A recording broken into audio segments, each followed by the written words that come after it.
After a successful Gilas stint ni Kai Sotto, siya ay nagbabalik bilig at kitang-kita sa game na motivated pa rin itong ating kababayan at nakafocus sa game.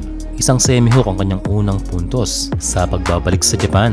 Well, a good sign dahil ready itong si Kai na tapusin ang season on a high note.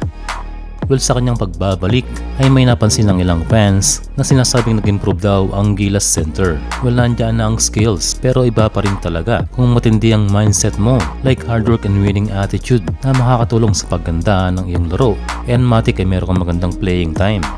Napansin din ng mga fans si Yuki Kawamura na sinasabing ayusin ang pag-control ng bola. Well, in this play, he controlled it well and nalibre si Kai Sotto sa ilalim.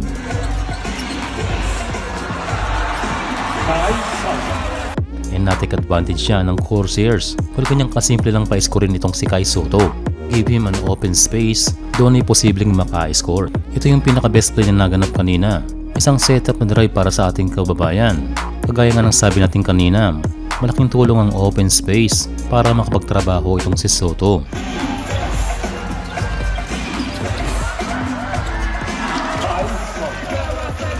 Mukhang na-inspire ang coach ng Yokohama kay Coach Tim Gon dahil nakita niya kung paano gamitin ang Pinoy 7-3. At kung sakali man makakuha ng foul itong si Sotto, ay hindi naman ito liability pagdating sa free throws na usually ay weakness ng mga big man. Nakakatuwa rin ang pagiging agresibo ni Sotto sa ilalim. Well, medyo nagkakaedad na si Papa Nick kaya ang advantage ay nasa mas bata at halos anak niya na si Kai.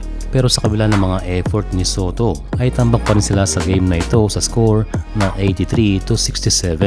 Nakapagtala si Kai ng 14 points at 8 rebounds.